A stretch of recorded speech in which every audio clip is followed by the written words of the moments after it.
حضرت قائد اعظم محمد علی جناح رحمۃ اللہ علیہ نے اپنے محسنوں کے ساتھ غداری نہ کہیں تو بے وفائی ضرور کی ہے۔ میں وہ باتیں دہرانا نہیں چاہتا کہ ہم نے فاطمہ جناح کے ساتھ کیا کچھ نہیں کیا۔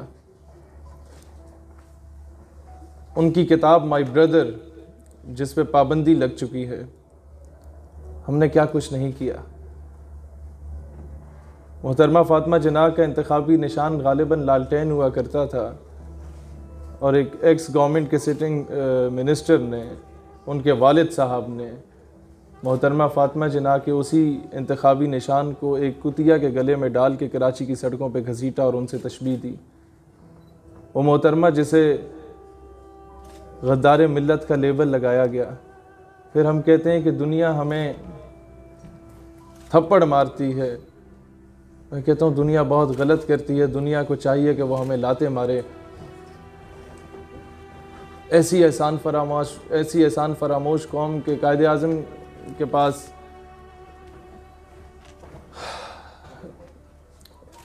ایک موصوف آتے تھے، بعد میں وزیر اعظم بھی رہے، اور جب ڈاکٹر سے پوچھا جاتا تھا کہ قائد اعظم کی صحت کیسی ہے تو وہ جھڑک دیتے، تو محترمہ فاطمہ جناح پوچھتی کہ بھئی he is the upcoming prime minister of Pakistan اور تم اسے جھڑک رہے ہو، کیا وجہ ہے؟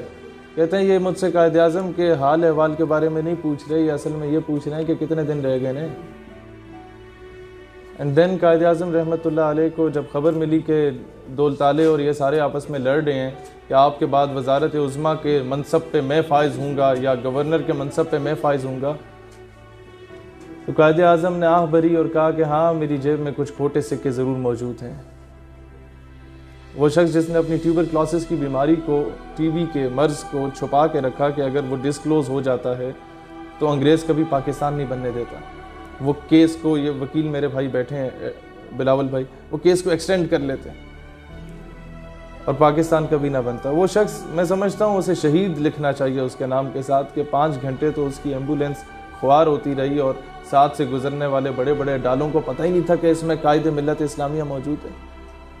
ایسے احسان فراموش ہو گئے ہم لوگ، ایسے بزدل اور بغیرت ہو چکے ہیں ہم لوگ کہ آج ہم نے بچے کو جب کتاب تھمائی تو سب سے پہلے اسے ABC پڑھائی، پھر الف بے پہ پڑھائی، نہیں بتایا کہ اسی اس کتاب کے پہلے صفحے پہ جس بابے کی تصویر ہے وہ بابا کون ہے۔ یہی وجہ ہے کہ بچہ پہلی بار قلم اٹھاتا ہے تو اسی کی داڑھی مونچھ بنانے لگ جاتا ہے۔ مطلب یہ وہ ہستی ہے جسے بیداری میں بھی رسول اللہ علیہ السلام کی زیارت نصیب ہوئی، اور رسول اللہ ordered him go back to the subcontinent، اور آپ کی ضرورت ہے to create a separate homeland for the Muslims in the subcontinent۔ آج یہ ڈیبیٹ شروع ہو گئی کہ جناب وہ تو سیکولر تھے، وہ تو لبرل تھے، وہ تو بڑے ماڈریٹ تھے۔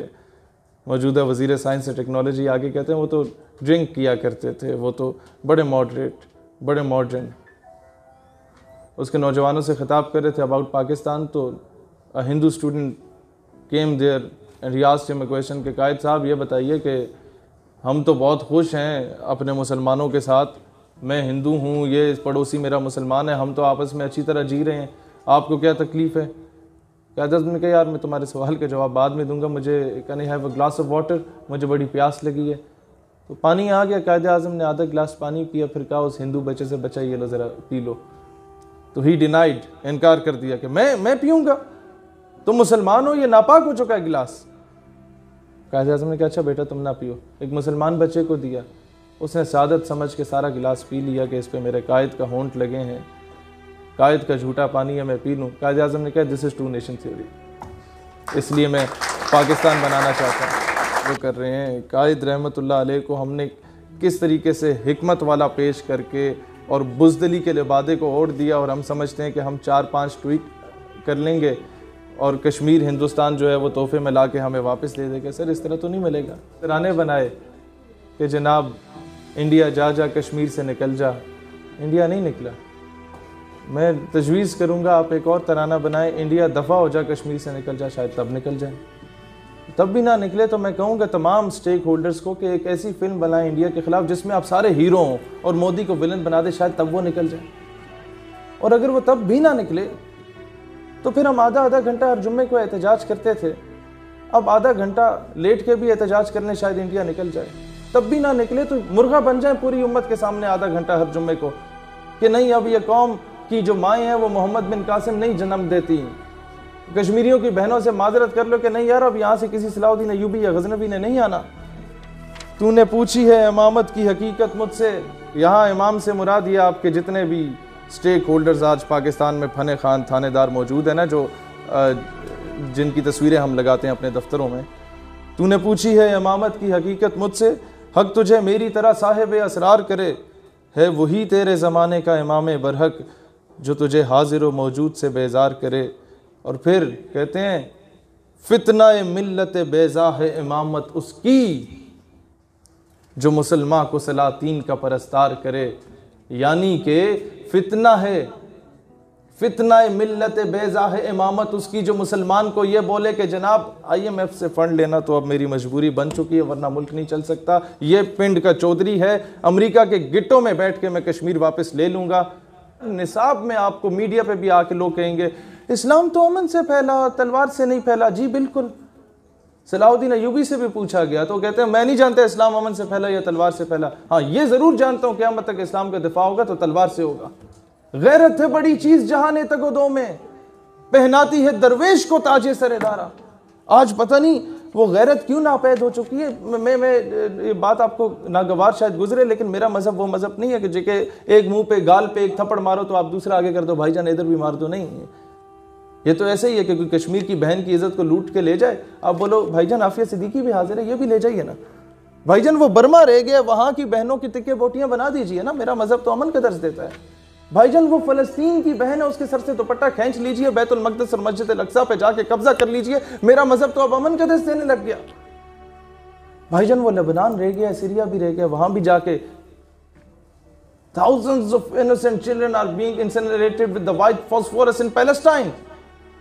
ہم امن کولیٹرل ڈیمیج ہو جائے گا. طارق بن زیاد نے تو کبھی نہیں سوچا کہ جی کولیٹرل ڈیمیج ہو جائے گا، میں 10 گنا بڑی فوج کے سامنے اپنا لشکر لے کے اتر گیا. نور الدین زنگی نے تو کبھی نہیں سوچا کہ جناب کولیٹرل ڈیمیج ہو جائے گا، ہماری شہادتیں ہو جائیں گی.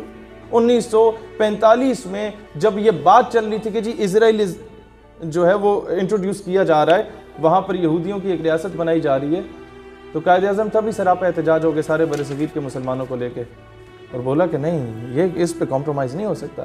اور آج ہمارے میڈیا پہ ڈیبیٹ شروع ہو گئی کہ جی فائنینشیل کرائسس سے نکلنے کے لیے ہمیں اسرائیل کو ایکسیپٹ کرنا ہوگا. یہ تو ایسے ہی ہے کہ جناب ہمیں پنڈ کا چودھری آ کے بیٹی کو اٹھا کے لے جائے اور ہم بولیں کیونکہ چودھری صاحب نے 2 کروڑ روپے تو دیے ہیں تو ہم معاشی استحصال سے تو نکل گئے، ہم لوگ ابھی بڑے امیر ہو گئے، بڑی کوٹھی بنائیں گے، تو پنڈ تو ہمیں بغیرت بولے گا. بھائی جان اب مجھے بتائیں قائد کا ڈے میں کس طرح مناؤں. 1971 میں قائد کا ایک بازو کاٹ کے تو ہم نے وہ پھینکا، 5 اگست کو بھی قائد کی شہرک کاٹ کے تو ہم نے اس طرف جا کے پھینک دی اور ہم یہاں آ کے کیک کاٹیں گے. نہیں، اس طرح تو نہیں ہوگا نا. ملا کو جو دی ہند میں سجدے کی اجازت، ناداں یہ سمجھتا ہے کہ اسلام ہے آزاد. ہاں سجدے کی اجازت ضرور ہے وہاں ملا کو، لیکن عید الاضحیٰ پہ جو ملا صاحب ہیں نا ان کو کھڑا کر دیا جاتا ہے بندوق تان کے کہ جناب اعلان کیجئے کہ اب گائے کی جو قربانی ہے اس پہ پابندی لگ چکی ہے، وہ حرام ہے اسلام میں. یہ آزادی آپ کو پاکستان میں ملی. اور کہ ہمارا ایک فوجی انڈیا میں قید ہو گیا تھا، وہ جنگ کے دوران اسے کچھ گولیاں لگ گئی تھیں، تو ہندوستان نے پاکستان کو لیٹر لکھا جی آپ کا بندہ شہید ہو گیا ہے. تو پاکستان بڑا برہمی کا اظہار کیا کہ بھئی وہ کس طرح شہید ہو گیا، وہ تو ذرا سا زخمی تھا.